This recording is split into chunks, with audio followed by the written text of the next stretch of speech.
So in my hand in front of me that you guys can see there, it's a very badly printed copy of the first tenancy agreement that I have ever signed in my life.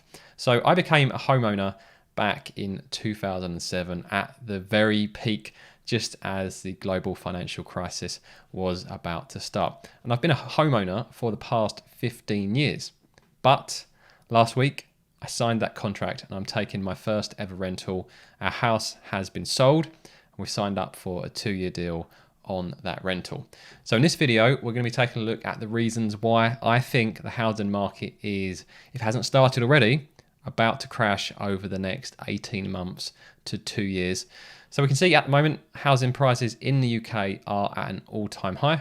And like I said, I bought at the previous peak back in, it was September 2007 was when I bought. So I had the fun experience of riding out some negative equity with my first house, as I only bought with a 5% deposit at the time. So that was a fun time to live through. But at the same time, obviously it gave me that experience to be aware of the things to look out for now. And I believe we're at another peak and we're going to see a repeat of this in the coming year or two. So the first thing, about 2 weeks ago, I ran a poll on Twitter and I said, what do you think will happen to UK house prices over the next 18 months? Now, I don't have a huge following on Twitter, so if you're not following me, you can follow me at Darren the Degen. That is a bit of a leftover username from all of the crypto content that I was doing in the bull market, so maybe I need a new username, but you can follow me at Darren the Degen. And I was quite surprised by these results. I broke it down into 4 categories. So a full crash, which is 10% plus, but maybe some people would class this maybe 20% plus, but I put it a 10% plus decline as a full crash. A small pullback, so somewhere between 1% to 10%, just a slowdown, so prices going sideways, or we keep going up. Now, there seems to be very little confidence that we're going to keep going up, which is understandable, but 34 and 25, so basically 60% of people are expecting to either go sideways or just a small pullback. Only a third of people are expecting a full crash. So I know that I am in the minority making this video based on that poll. So the first thing, one of the biggest reasons why I think house prices are going to crash is inflation. So you've seen this all over the news, and last month we were the first Western country to hit double figures, 10.1% inflation. And I think they released at the same time that real world wage growth was down 3%. So overall, people were 3% poorer already. And things haven't really got going yet either. You know, we aren't really feeling the impacts of some of the big increases that are coming, like the energy crisis. We're hearing all these stories, but we're not really feeling it in our pockets just yet. So inflation is at 10%. And there's an article in the Financial Times today, actually, saying they are predicting UK inflation to hit 18.6% next year. So here we go. UK inflation is on course to hit 18.6% in January, the highest peak in almost half a century. And they also predicted that the energy prices will be higher than we've been expecting as well for the past few months as well. So they're expecting the price cap will be raised to £4,500 in January and nearly £6,000 in April, which compared to the current level of just under £2,000 is absolutely bonkers. I mean, energy crisis on its own would probably be enough to send the housing prices down, because it's just going to eat up so much of the money that is out there. So inflation is a big thing. It's not going away anytime soon, and it's going to make a huge impact into the amount of money that people can afford to spend on housing and mortgages. So next one from The Guardian. Now, in your typical year, I would say just completely ignore these articles, because in the summer there is always a slowdown when it comes to the housing market. And also you'll see lots of figures thrown about with regards to the housing market, talking about house prices going up and down, and some of them will be from the official land registry, some of them will be from big lenders like Nationwide and Halifax, and then you get things like this from Rightmove. So these aren't actual house prices in terms of sold house prices, these are just asking prices. So that's saying that if we scroll down here, UK house prices have fallen for the first time this year, which isn't true. It's just asking prices that have fallen, not house prices. But experts say summer distractions rather than deteriorating economic conditions are to blame. And that is, it's fair to say that people are much busier in the summer with other things that are not necessarily looking to sell the house. Figures released by Rightmove show the average price of a UK property dropped from $365,000 by just under £5,000, so 1.3%. So like I say, in an average year, I'd say just completely ignore this. But I do have a sneaking suspicion that this could be the start of what is going to come over the next 18 months to 2 years, that people are going to start dropping their house prices. Now, As you guys know from watching my recent videos, I've been in the process of moving this year. So I've been speaking to various conveyancers, estate agents and surveyors, and all of them are reporting a slowdown at the moment, all of the ones that I have spoken to. And I know that is a very small piece of evidence, but certainly all of those guys that I've spoken to have said things are slowing down drastically. So that's another thing, that actual asking prices are starting to decline. It may be seasonal, but I expect you'll see a lot of these stories over the next few months.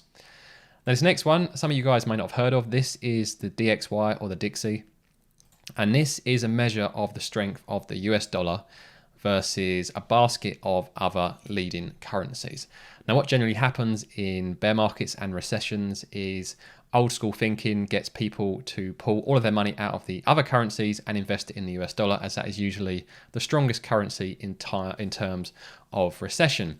So the reason that is important is that the stronger the USD gets, the weaker the GBP gets, which means it's even harder for us to control inflation. So you can see here, Dixie is not at an all-time high, but it's certainly pretty much the highest it's been for the last 15 to 20 years, which is very, very concerning for other Western countries, or actually for any countries that don't use the US dollar.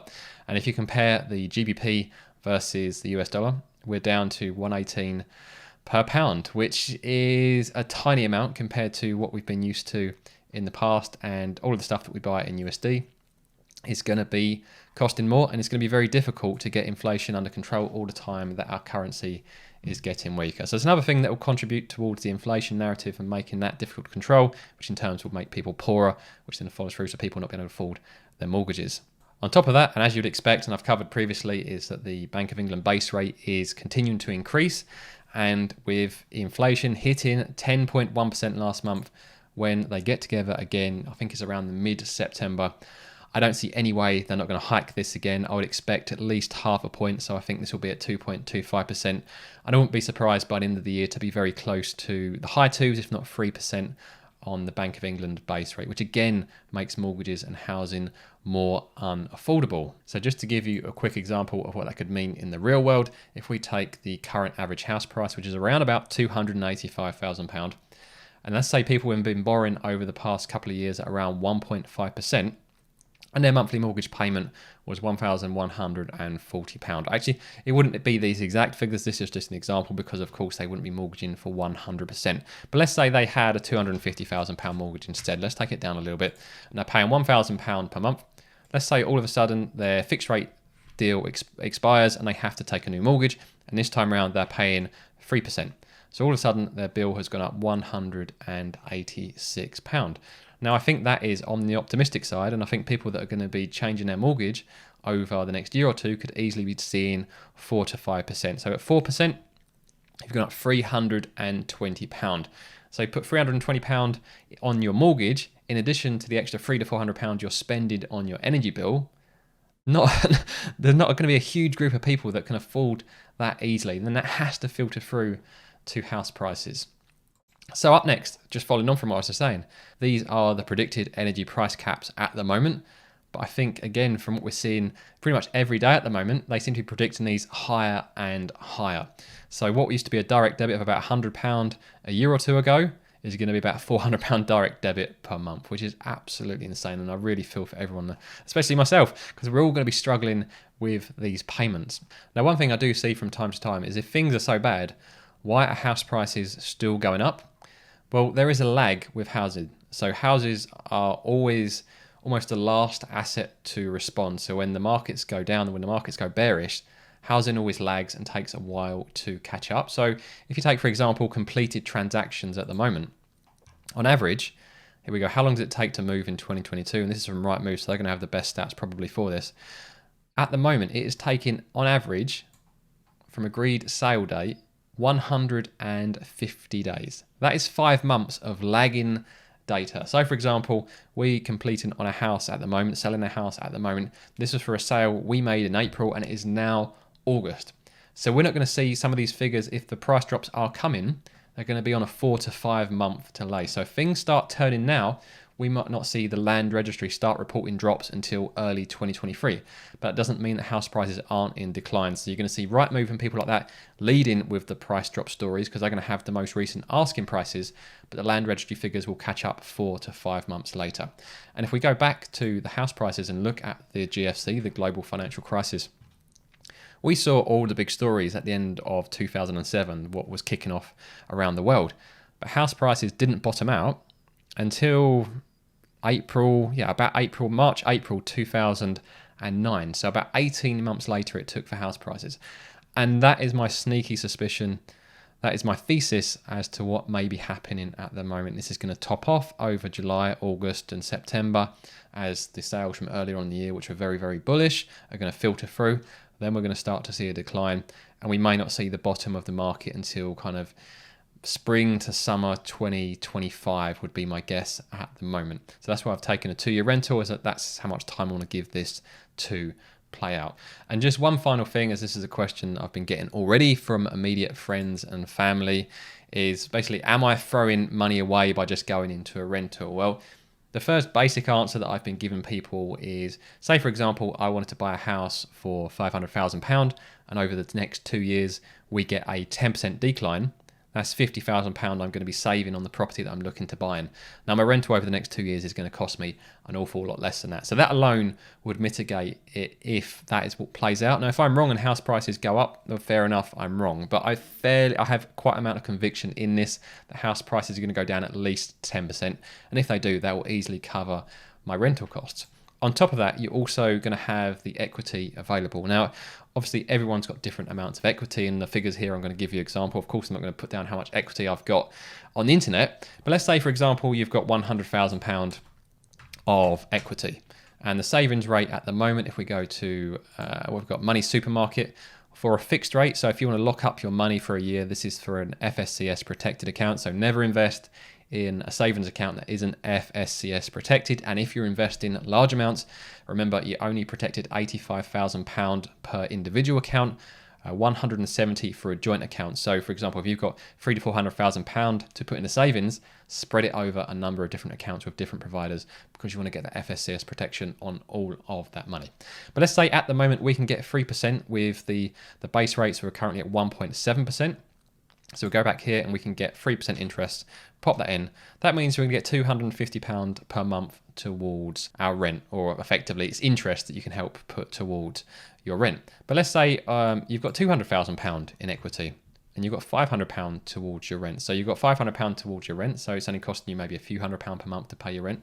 And also you're hoping to save on the property you're buying long term. Together, it seems like a wise financial decision, providing, of course, the housing market does indeed crash.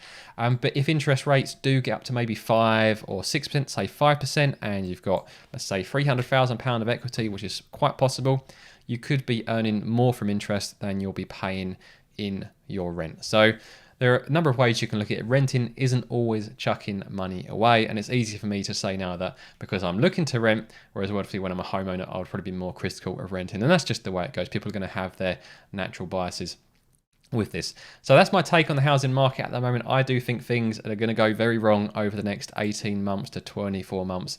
I'd love to hear what you guys think. Let me know in the comments. Even if you disagree, let me know in the comments. If you found this video useful, please subscribe to the channel and hit that like button. That'd be very much appreciated.